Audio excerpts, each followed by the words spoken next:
we are so happy that you are here for this session. This is the first time we've done something like this, and so I'm excited about it. I always find it to be a real privilege, a real honor to get to speak to leaders. I think all of us in some way, shape, or form, that's what we are. We're leaders on the journey, and maybe you don't lead in church per se, from a staff role, but you might be a mom, or you might be a teacher, or you might have an organization. And so leadership principles, they translate so often. And I think as the leader gets better, the organization gets better. As the leader gets better, everybody gets better. And so one of the things at VOU Conference that we're really working on more than ever is that we want to make sure that we're creating content and spaces to talk to next generation leaders. In fact, next conference, as we keep saying that, I'm gonna keep pushing it because there's a lot of leaders in here that you represent more people. I just encourage you to get registered to be a part of it, because I really believe that as VOU Conference continues to take shape, it's not just gonna be a place that people know that we passionately worship God, but it's also gonna be a place where next generation leaders are galvanized and empowered to step into the marketplace, step into the church, and really change the world. And so next year we're gonna have a lot more spaces to be niche.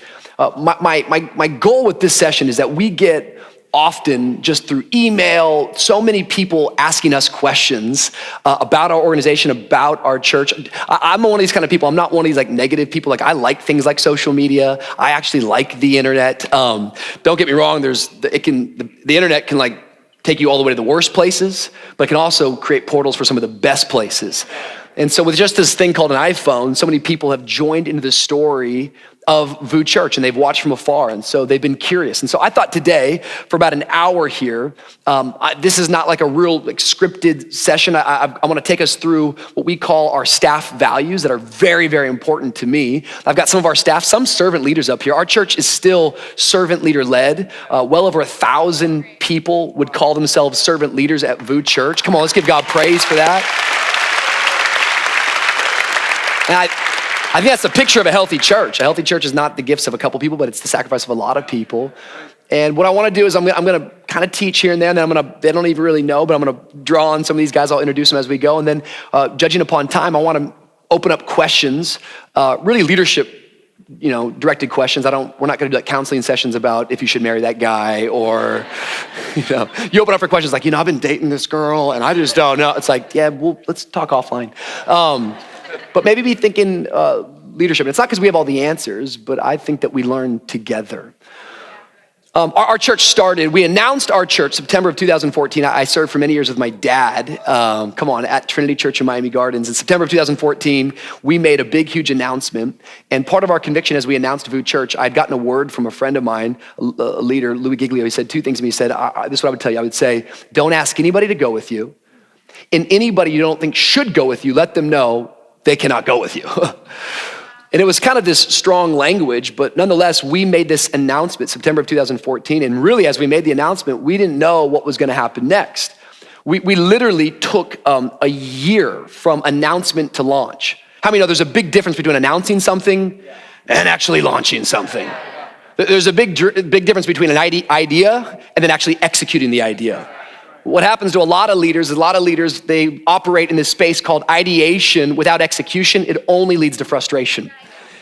And so at some point you announce something. Well, then what took place for us, one of the best things that started to happen is that we felt many times that we were being delayed. We wanted to launch sooner, but because of venues, because of locations, we could not launch. But what we did not know is that God was shaping us.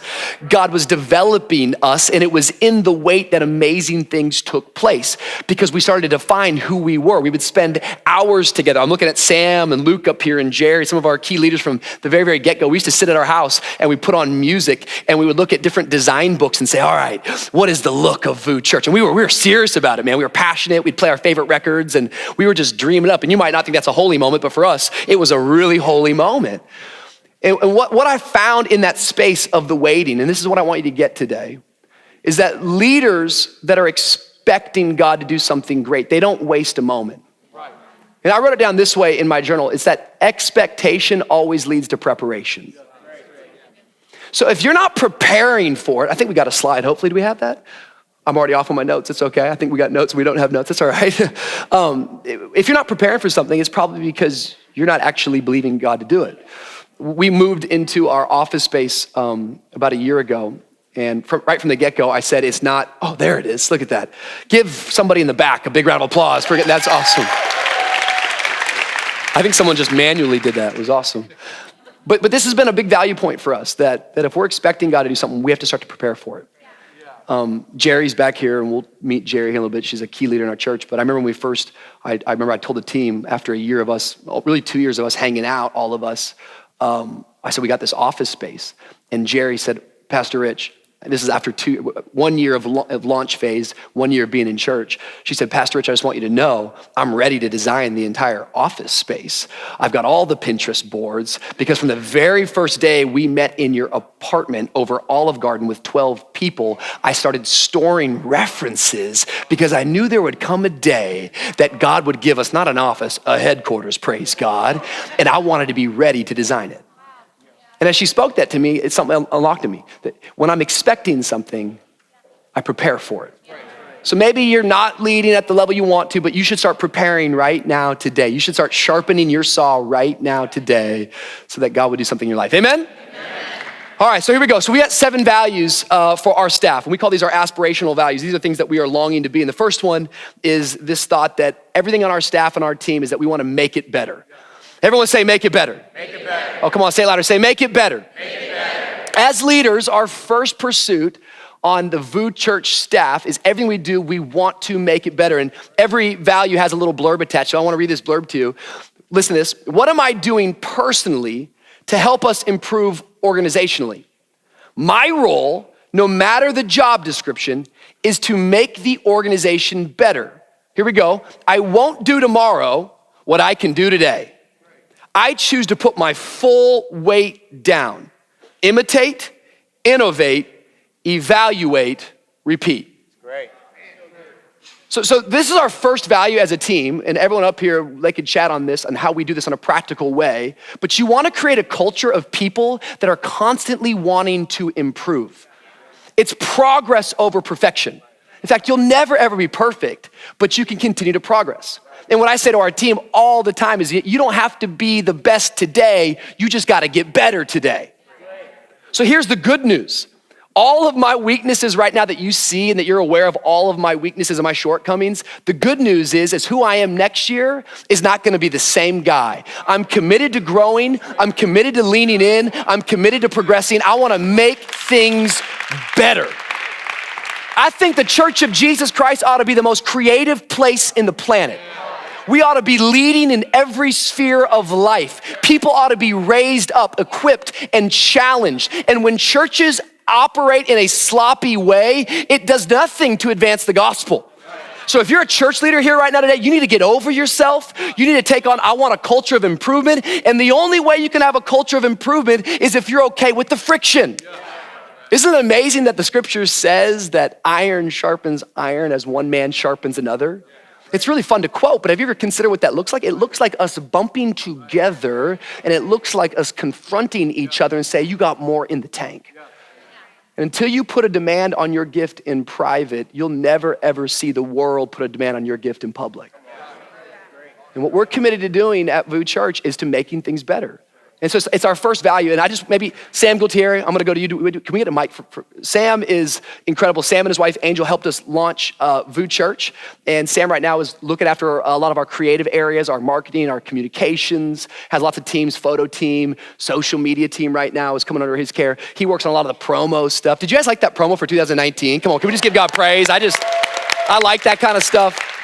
Sam, practically speaking, because I think we got church leaders in here really quick, what are a couple things that we're doing at VOU that you would say, not just to give a great point, but to systematically make things better? Right, so having a culture of making things better starts with decisions inside of you. Is that microphone on? I love that though. Your voice is gorgeous. Check. Check, 1, 2. Oh, there we go. There we go. It was on. So having a culture of making things better starts within yourself. It's a decision that you are going to be open to feedback and that you're going to be willing to make changes. At VOU, some of the things that we do practically to create systems around that is we do something that's called a SWOT. Right. SWOT stands for strengths, weaknesses, opportunities, and threats. And we'll SWOT or evaluate every single event that we do. If it's worth doing, it's worth evaluating. There you go. And I think that Hold on, key line, if it's worth doing, it's worth evaluating. People ask us this question all the time, well, how often should I evaluate? We always say, evaluate as often the event occurs. Yeah. Absolutely. So like, if you wanna know a frequency level, it's not like, we evaluate once a month. No, if you have a service, you should evaluate it every week. Yeah. Just so anything that you do, the frequency of it, I would just evaluate that pace. Sorry, I'm cutting you off. Absolutely. And so one of the ways that we bring, as many voices around it, we find that communication is very important. And if something's worth evaluating, and you have to communicate that to the right people. So we use programs on a practical level. You want to get the very baseline of what we do. We use a program called Base Camp, where we have, all of our servant leaders. We have different groups set up with, different privileges. And so we'll SWAT within the different departments so that the right people in those departments can access that feedback and make those improvements right away. So as we're bringing in that feedback's getting communicated to the right people at the right times. Feedback also happens on the real-time level. If you notice something that's wrong or can be improved, well, say it. We're gonna go to that person, we're gonna shoot them a text, we're gonna jump on the Slack channel, whatever it is, we're gonna get it across so that the communication is being made. And we're making every effort as possible to make sure that we're recognizing that things can be better, set that bar higher than what you currently are seeing, and then create a plan, create a method to get there. It's beautiful. It's really good. Give Sam a big round of applause. I like that. So we don't just say we want to make it better. We actually put a system attached to it, because until you have a structure and a system, all you got is just some good idea. You just got a dream, but you need to attach something to it. And so a SWOT analysis, that's really, really easy. There's lots of things you can do, other tools, but SWOT just stands for strengths, weaknesses, opportunities, and threats. So everything we do after this session is over, a group of people that put this session on will go, that was what was strong, that what was weak. Rich wore the wrong shirt and he yells too much in a leadership panel. And they'll talk about opportunities. How could we let more people know? How can we talk to more people's real needs? What are the threats? The threats are that some people paid for lunch today and they didn't get a lunch, and now they hate VOU conference. They're never coming back because all we are a bunch of liars. I don't know. But they'll go through that and we'll talk about it. That's just called SWOT analysis. All right, number 2, I want you to write this one down. At VOU, on our staff, as leaders, what we say is we take it personally. Yeah. Everyone say, take it personally. Take it personally. No, come on, say, take it personally. Take it personally. All right, listen to this. I love this. This is how it says here on the screen, this little blurb. It says, how am I personally engaged in our mission and vision? How am I putting into practice that which I'm encouraging others to participate in? We can't ask people to do that which we are unwilling to do. We lead, but we also participate. We are not just church leaders, we are members of the body, serving, giving, crews, growth track. The fundamental parts of our organization are championed by the team wholeheartedly. This is who we are. We are the church, think, be, do. So we take this thing personally. Listen to me. I heard one time a leader say, you can't take people to a place you've never been. I disagree. You can take people to a place you've never been, but you have to be willing to go. Wow. That's good. So you can't take someone to a place that you're not willing to go. I can't go somewhere in the spirit with you that I myself am not willing to dive in with you. I can't teach servant leadership if I'm not willing to be a servant leader. Yeah. Come on. Like you can't, all your evangelism campaigns and here we got a brand new series called Win Your Friends to Jesus. It does not matter, pastor, ma'am, whoever you are, sir, if you don't invite the people in your life to church. Yeah. Great. So at our church, it's a big deal. We just don't have any prima donnas. We're against it. We just, everyone, whatever we got to do, we're willing to do it. If you're too big to serve, you're too small to lead. If serving is beyond you, leadership is beneath you. We have this in our hearts. This is a really, really big deal.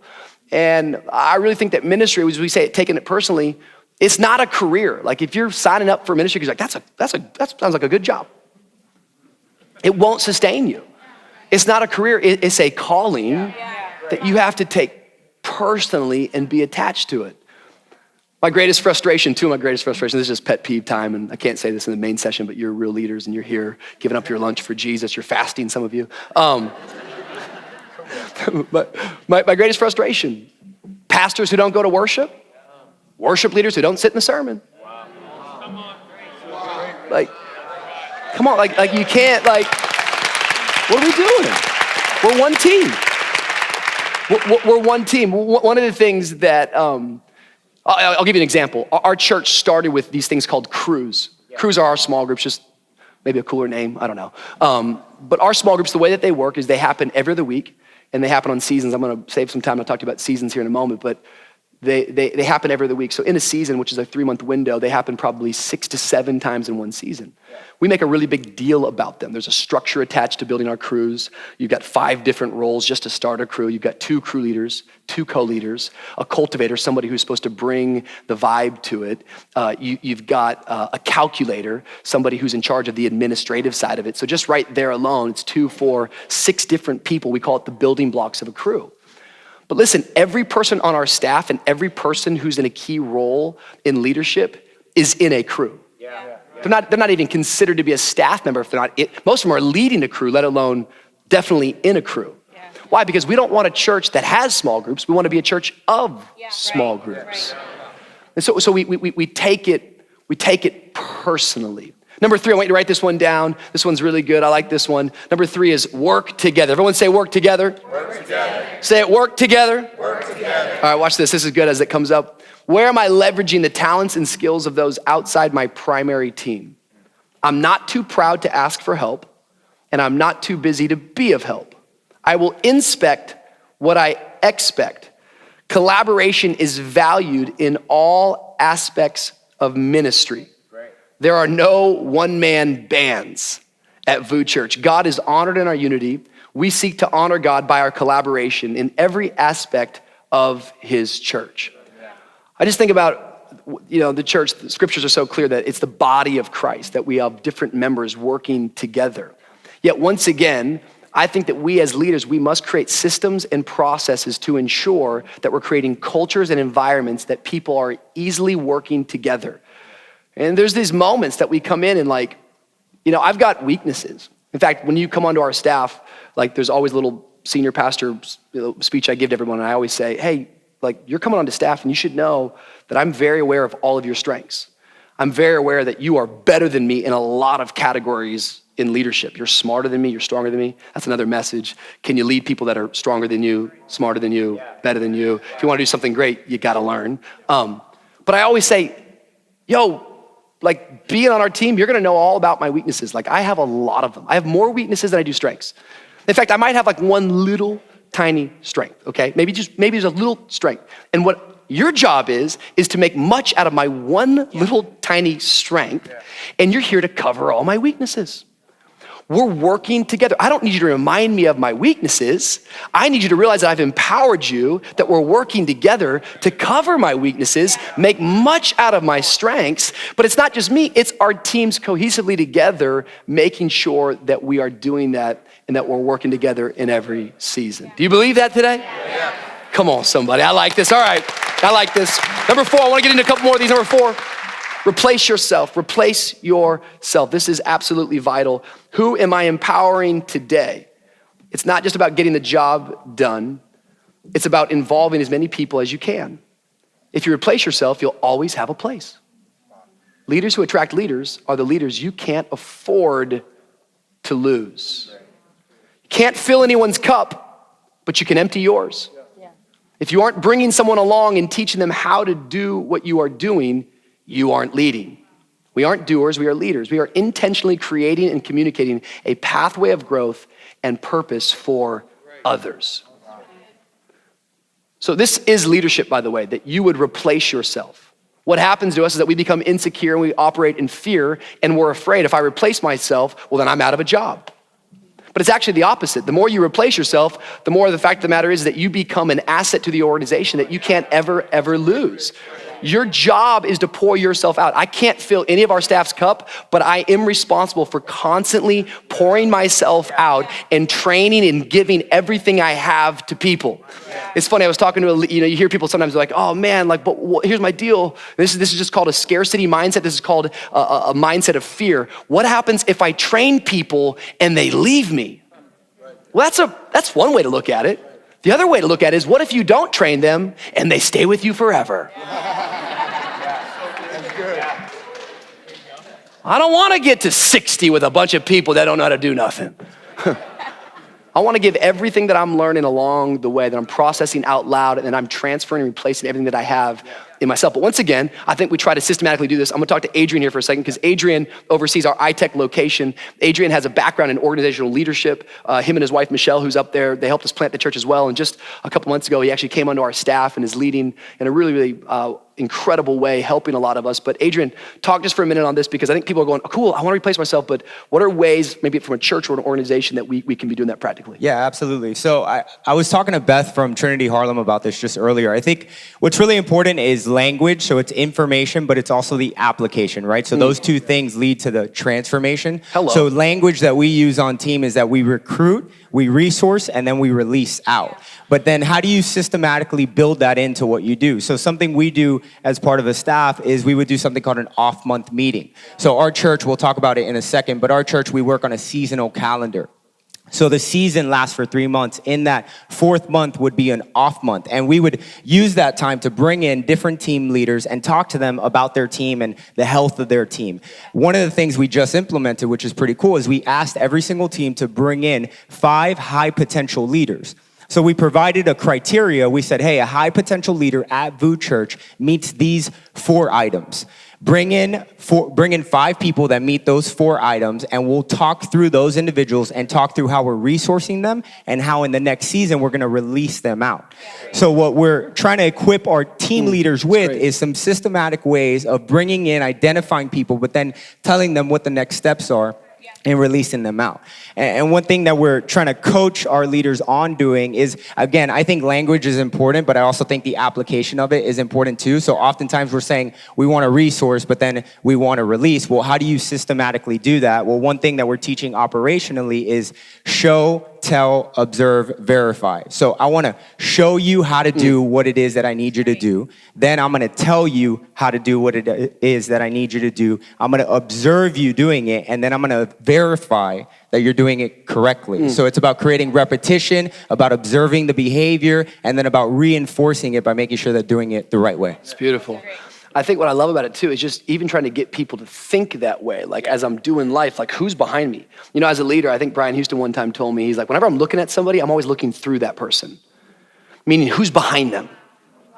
And it's just always stuck with me when I'm looking at people, who's behind them? Because their talent is one thing, but leadership is more than talent. Leadership is about going, I'm going to transfer all that God has given me to the next generation. I love what Brooke was just talking about, that like there's generations. The church is full of generations. And you don't want to just have an organization, whether you have a business or whatnot, that just exists for one lifetime. You want to do something great. You want to pass it on. You want a successor. You want people to come behind you. And I've learned that more and more as we get out of the way and replace ourselves, things get stronger and healthier. And you do an incredible job. I love listening to you talk on that stuff. Number 5, this is probably my favorite one, talking to this room right now. Number 5 is stay fit. Everyone say stay fit. Stay fit. How am I taking care of myself spiritually, physically, relationally, financially, and emotionally? We take responsibility for our own health. No excuses. Nobody owes me anything. Jesus gave me everything. Our personal lives come to work with us. Your marriage, body, frustrations come to work with you. I can make a personal decision that negatively impacts the organization and my coworkers. Our attitude is not dictated by the weather. We carry our own weather. We choose to be here. That's a key word. No one made me do this. I'm choosing this every single day. I don't have to be here because Rich told me I have to be here. God called me to this thing. We are thankful for our community. I've learned that the enemy, all he has to do is get to remove gratitude from your heart, and that's where he traps you. Like in marriages, by the way, like every affair, it doesn't start with an illicit relationship. It starts with a little seed of ungratefulness. It's hard for me to go get in an affair when I'm just thankful for Don Cherie. It's hard for me to be upset with Jesus if I'm just constantly thanking Jesus. Why? Because as I get thankful, I get joyful. And as I get joyful, I get strong, according to Nehemiah chapter 8, verse 10. The joy of the Lord is our strength. So how do I get through tough seasons when I feel like the world's coming at me? I remember who God is. I get thankful for him, and joy rises up. And so staying fit is vital.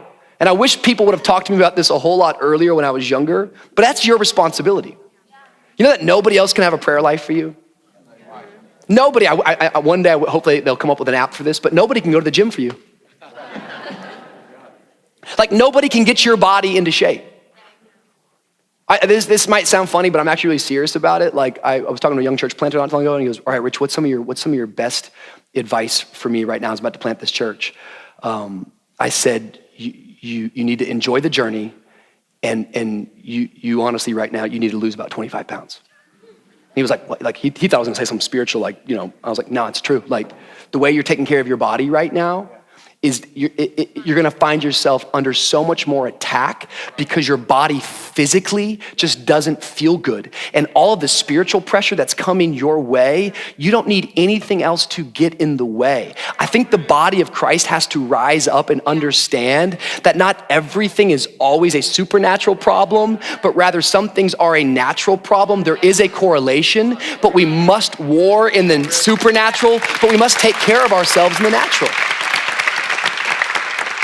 So people always ask me, "Rich, how do you balance your life?" I don't. In fact, don't ask that question in a minute.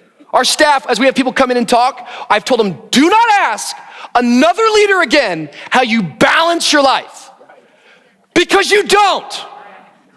Life is not about balance, it's about rhythm. Do you think Jesus was balanced? Foxes have holes, birds have nests, but the Son of Man has no place to lay his head. Joker roamed the earth for 3 years with 12 misfits. No house, no home, no wife. This was a radical charge, yet he defined the rhythm of his life. And I'm not saying that you should be unhealthy. No, it's actually the opposite. I think that you'll discover health when you are actually in a place that you can figure out what your rhythm is for right now where you are. We always say this, you have to define your season so you can determine your rhythm. So the way I look at my life is I'm looking at my life through seasons. Like a big season just changed for me. I have a 4-month son. Like that's so now I'm evaluating from that lens. So that which I used to do 4 months ago, there's some things that I'm saying no to now. There's some things I'm saying yes to. How many of you know that having a 14-year-old son is probably different from having a 4-month-old son? And what happens to a lot of us in this room is a lot of you guys are grading yourself on a wrong scale. And you have to learn in leadership how to diversify your effort. You can't get an A in every category. So inhale, exhale, and diversify your effort. Define the season so you can determine what your rhythm is. What is your target? What is a win? You know, as a church, you can't do everything. You can't solve every problem. I can't take care of every social injustice. I can't have a prophetic ministry and a miracle working ministry. I can't feed the hungry and get people out of sex trafficking. I can over time, but if I want to get there, I got to focus my efforts, and I must know my season so I can create a healthy rhythm. Where do you want to win? Everywhere. Well, you can't win everywhere. Some days I'm putting my effort into my marriage more than others. Other days I'm going, my church needs all of me right now. And it's a dance. But balance, it's a rhythm. And rhythms come and rhythms change. And there's a vibe to it. And so once again, this starts with us personally, but collectively as a church, we try to put our church onto a rhythm. And right now the rhythm we have is working for us, but it could adjust. And Luke Berry's up here. Luke is incredible. Luke and his wife Fran. Is Fran in this room by any chance? Francesca Berry is in here. One of my favorite people in the entire world. Luke and Fran, some of our dearest friends, just people that, we walked through some stuff together, and so grateful for them, but they lead in so many different levels. Luke is over all of our worship, and I think he did a pretty good job with this EP. Can we just thank God for him? I just think it's awesome. Luke is one of the sharpest and clearest communicators. Like, honestly, like his logical brain and his eloquence is always so fun to sit and talk with him on things. But Luke, maybe let's just talk for a second about our seasonal model, because I think this will help some of the church leaders in here. And once again, I don't think we're committed to this method. It could change, right? But right now we have a little bit of a method, which is all about staying fit, which is our 3 seasons. If you could just chat about that. Yeah, exactly. As you're saying, this is a personal value and something that we all seek to figure out for ourselves. But then speaking organizationally, we want to define a rhythm for ourselves. So one thing before seasons, I want to mention we have weekly rhythm for our staff. We Yeah, talk about it, tell them. We've named our days Monday through Sunday, and so we go meeting Monday, tackle Tuesday, wrap up Wednesday, think a lot Thursday, free Friday, semi-slow Saturday, and slam Sunday. Hello. And Make the devil pay. but I like that idea. I like the idea of what you were saying. Some days you're investing more in your marriage, more in church. Like we go, like Slam Sunday defines itself, where we go, Sunday is just, it's Sunday. So it's blocked out from 5 a.m. till midnight. Yeah, you know, right. and, sometimes later. The after party. Exactly. But yeah, I love it. And then we have this kind of seasonal rhythm calendar as a church. And I remember talking about this in the early days. I don't fully remember how we came to it. But we were talking, I think, about design rhythms and things like that, like how we didn't want to create a look for our church and then lock into it and then wait until we absolutely hate it to move on. And so that was part of it, but then it created this much bigger system. And so really we just operate on 3 seasons a year. Adrian already referenced it. So it's kind of 4 months at a time, but then we have season 1, season 2, season 3. Each season is 3 months with an off month in between. So you can go January, February, March is season 1, April is the off month, and all the way through the year. And the way that that's helped us is that we've been able to place events and certain things. Adrian mentioned off month meetings in the off months. That's how they got their name. So this is our off season. So we go off month meeting. Every single team leader has a check-in with a staff member that oversees them. It's about an hour and 15 minutes and often longer.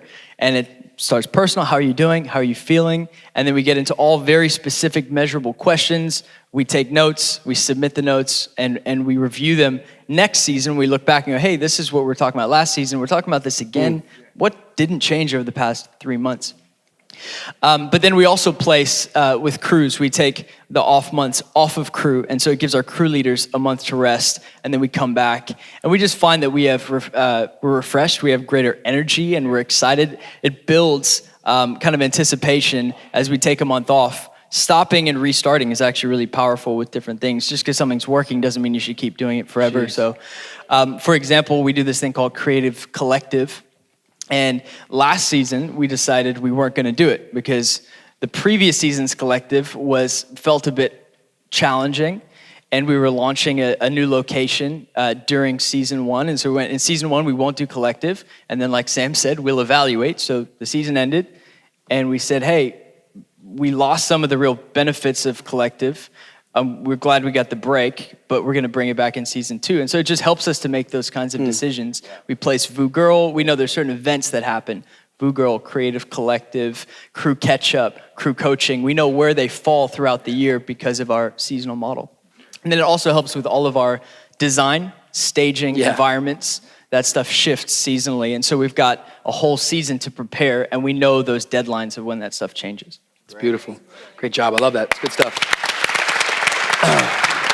Number six is remain flexible. Remain flexible. How do I manage the tension triggered by new ideas, innovation, and change? God gives you the what before he gives you the how. We are not intimidated by a big vision. We run towards God dreams and put our faith in action. Everyone is up for change until something changes. Change brings tension, and in order to be flexible, you have to constantly stretch. We embrace the stretch and the tension that change brings. We are not defensive or protective. We are called to the house, not a room. We are committed to the big picture. I love this idea because being flexible, if you're gonna live in a big world, and if you're gonna live in a world that's growing, that means you have to live in a world that's constantly changing. And so you wonder, okay, well, just the basic idea of being flexible. I did a big stint in the fall of yoga. I am going back. Don't judge me for quitting, but I am going back. Hot yoga, and I say Jesus the whole time while I'm there if you're upset about that. So anyways, but what's wild, right, is that the only way that you become flexible is by stretching. And stretching, if I'm being honest, like for me, because I'm not very flexible, it hurts. There's pain. It's out of my comfort zone. Yet the more that I stretch, the more that I become flexible. Just the truth of the matter is that if you're not being stretched, you won't remain flexible. Like this is important because this is a commitment that you must put yourself under the pressure. Like I'm actually not trying to build a world that I can just be comfortable in. I'm actually, that's not my goal. Like I just can't wait till I don't have to work anymore. That's not what the scripture says. Jesus said the harvest is plentiful, but the workers are few. Therefore, pray to the Lord of the harvest that he might send out workers. What it tells me is this, is that the recipe for a revival is always prayer and work. So there's not coming a day that I won't work, but there is coming a day that I will become more and more flexible, that I can change quicker and I can adjust and I can pivot to what God is speaking to me. I wanna be a leader that's in a big, growing, ever-evolving world, and the only way that I'll remain flexible to listen to his voice and to adjust is if I continually stretch. So if you're feeling stretched today, I wouldn't run from that, I would lean into that. If you have a leader that at times confronts you and you feel a bit annoyed, every time you get annoyed, you get better. If you got a leader who's on you for being late to work, hey, you were late, this guy's on me. No. He's stretching you. Yeah. She's stretching you. Now, I'm thinking about Jerry Del Vento up here. She's up here. Jerry and Nick's here on the front row. Once again, core couple who helped us launch the church. The church before that they were there for 15 years. These are faithful, committed, loyal people, lay people in the church. And about a year before we even announced, God started speaking to them, and they didn't even know we had a church in our heart. And Nick came and met me in my office and just said, hey, I don't know what's going on, but God's speaking to me, and I think I'm supposed to leave where I'm at, which is wild because I've been there for 15 years and I love those people, but we're supposed to just come and hang out with you in DC. And I was like, that's crazy because we're about to announce that we're gonna start this church and we would love for you to come, And we wept and we got inhalers out, we're crying.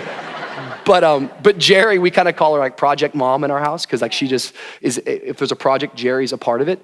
But I think when I'm thinking about Reflexible, what I love about Jerry is that Jerry started VOU Kids. Jamila's up here, she's part of VOU Kids. And yeah, come on, let's give it up for VOU Kids. By the way, we have a kids conference next year. I like that. Parents, bring the whole tribe. Bring the whole tribe. He's the God of Abraham, Isaac, and Jacob. Like, Rich, we get it, you know the Bible. Okay, so anyways, Jerry, you started I kind of asked you, you'd never really even done kids. I never heard you hey, I'm dying to do kids ministry. But I was kind of like, hey, I need you to do kids ministry. And you sort of leaned into that. And then sort of one day, we needed you to go into the creative space and you just sort of quickly just pivoted. Maybe just I don't know, teach us. Why were you willing to do all that I think stuff? one of the first times that I got asked to help with kids, I was we were in the launch team. We had a launch team before we started the church. And I was one of the first moms, So my daughter was 6 months old and I'm there in meetings with her, holding her. So it just felt right. Hey, can you help us start a children's ministry? So I was absolutely, let's do this, But I really didn't have much knowledge with kids or anything. I was a first-time mom, didn't really had any previous training in kids. So I kind of helped start something. And it's like you said, where I see our church as one big house, many rooms. And I was called at that moment for that specific season to kids, VOU Kids, to help start something. And really, that's always been our lives' desire. At this season in our lives, it was to help someone start something, and that was to help Pastor Rich in DC to start VOU Church. And the moment it was presented, help start VOU Kids, and I was like, let's do it. And with the right people around me, we kind of started doing this, and we kind of started shaping what it all looked like, and worked heart and soul for 2 years, and gave it all I had, and brought people along in the journey. But one thing that you've taught me, I think it's really important for me, that it was always attach people to the vision, never to yourself, So it's if you leave, people don't come with you. They stay and they're attached to the mission and to the vision. So that's really what I did, I literally just heart and soul, incredible leaders like Jamila and Dante, people that came around smarter than I was at that moment, and just really pour heart and soul into VOU Kids and attach them to the mission, attach them to the vision of VOU Kids and to the church. And honestly, VOU Kids is seeing about, right now, it has an incredible leader, Brianna Graham, and it has seeing about 400 kids, on a Sunday. It's really wild. It's a small church going on, but it is all about really, I went into big a church. different... kind of a big church. It's really about I went into a different room of the house, but really all these incredible leaders that I did life with for 2 years, heart and soul in there, stayed there, making it better, and somebody else is stepping fresh eyes to look at this space, to innovate it, to make it better, because that's part of our goal. And they're going to levels that we hadn't been, and that's really what it's all about. So for me, it's just about remaining flexible. It's like the ability of a leader to be able to bend without breaking, to adapt to different environments, no matter the season and no matter the rhythm. It's just being flexible. It hurts at times, it's uncomfortable, but really that is what leadership is all about. So good, so good, so good. I love it. Number seven, we're at the finish line. Number 7, this is a good one. We say it this way: celebrate constantly. Celebrate constantly. Am I finding something or someone to celebrate today? Gratitude brings joy, and joy brings strength. We make it an organizational focus to celebrate the journey every step of the way. We don't take ourselves too seriously. We're committed to learn, to laugh, and have a sense of humor. Celebrate others' success. We like to party, in parentheses, with a purpose. At VOU, we make hard work look fun. We make hard work look fun. I think this is so vital, because I think this whole thing called church, especially in 2018, especially a lot of you who are church planters, there's just no getting around the fact that, I don't care what you want to say, nobody really feels called to wake up at 5:45 on Memorial Day weekend in a driving rainstorm and load into an old middle school gym, pipe and drape, and say, let's start a kids ministry. But we're called to it and we're committed to it. And so if we're gonna do it, we might as well have some fun while we do it. And so your culture will either happen by default or by design. So we've designed that we're going to celebrate constantly every step of the way. We don't take ourselves too seriously. Like the other day, it's a joke if you didn't get it. Like someone wrote on my wall, like, Rich, you're kind of being braggadocious about your EP going to #1. I was like, I'm actually being the opposite. Our EP went to #1 for like 12 hours because all of our church at one point started streaming it. But I think it's cool to be proud of what you're doing. If you're not proud of what you're doing, why would anybody else want to join you? So it's not like we think we're cool. It's like the opposite. We're just gonna go, we're gonna celebrate every step of the way, making much out of every moment. And so once again, practically how we do this is like, we talk at leadership, like leaders, this is your goal. Get the focus off of you. Ooh. You wanna take a handle like right now, Pastor? Like you wanna build something, you wanna get something going, get the focus off of you. You get people up on the stage. I could go through every person up on the stage. This is Jo Kay. She's incredible. She's a doctor. She's amazing. She leads our VOU Care program. She serves Tuesday night. She leads a crew as well. Tuesday nights, she has all sorts of teams underneath her: financial peace courses, marriage counseling. She's got Free to Grow, which is an emotional recovery program. She speaks in our church. She's on the front row, whether she's rostered on the platform or not, going, amen, that's good. And she's a model at the same time. I mean, just, this girl's amazing. I'm just going like, this is Jamila. I've known Jamila for like 8 years now, and she's thriving in our church right now. She's leading a lot of our team. She's in our kids department, but she leads like team rallies. And I've known her forever, but now she just turned out that she's a preacher, and everyone's like, oh my God, Pastor Jamila, you changed my life, you know? Michelle Molina, same thing. Michelle came. By the way, Michelle used to be a heat dancer. Rich, not here. Don't talk about that. It's private. It's like, moving on, like that's all I say about you, you know? But like Michelle, like she's so gifted. Would you believe this? Michelle, her husband leads our location. She still oversees the welcome team at a location, holding signs. She's out there every Sunday. We're talking about 2.5 years of doing this. Dante, this guy is like just one of the great men in our house who works 5 days a week. And then I keep telling him, you can only go to either a morning block or an evening block of services. And he's rebellious. He gets there at 5:45 and he loads out all the way till 11 p.m.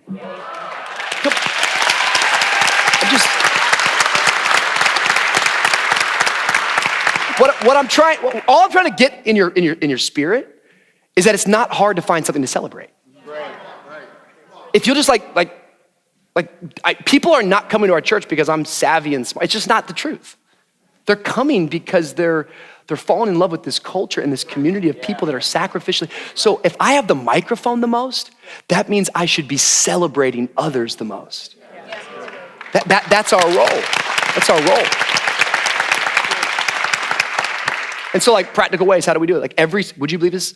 Every block of our services, so morning or night, we have a team rally. People ask us all the time, what is your team rally? All our team rally is this, is that all of our teams, aside from parking and kids, is that probably right? And welcome, yeah, so welcome and parking and kids, because they have to be in places, but is it how many minutes before?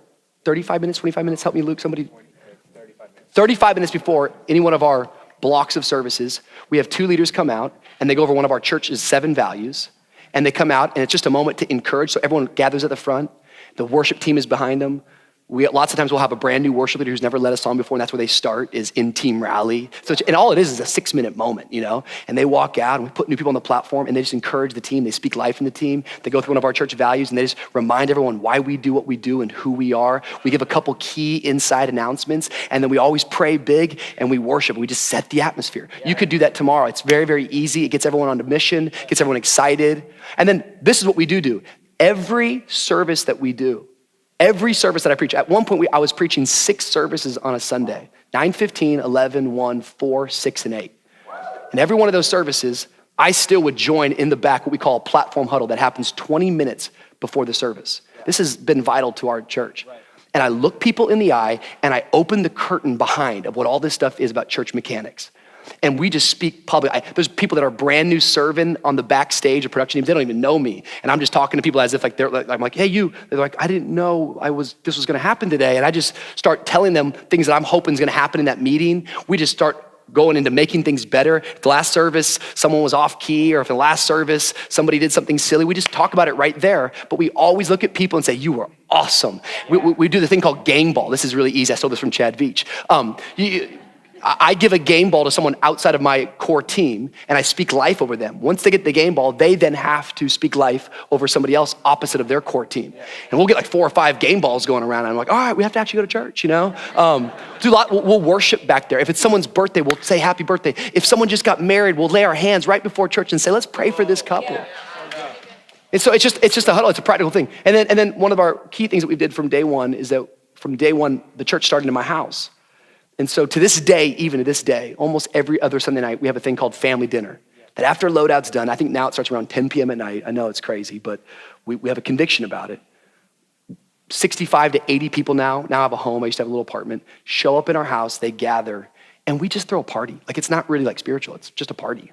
Good food, cheap wine, it's a great party. And we just have, we celebrate, and somewhere in the night, we stop the music, we pause, and we start to testify and tell the stories of what God did in that day. Yeah. And I haven't ever gone to a family dinner where I didn't hear miracle stories from all sorts of different places as people championed and spoke about what they did, some of which I don't even know their names, and they just start to brag on people. Yeah. You say, Rich, where did you get this idea? Well, I got it from the Bible. My only scripture I wanted to give you today is 1 Thessalonians. Paul said this, just as a nursing mother cares for her children, so we cared for you. Because we loved you so much, we were delighted to share with you not only the gospel of God, but our lives as well. Wow. And real leadership in 2018, real church leadership isn't just about preaching the Bible. It's about opening up your life to people. And it's about crying with people, and it's about celebrating with people, and it's about championing people, and it's about being there for people. I don't want to just preach the gospel. I want to share my life.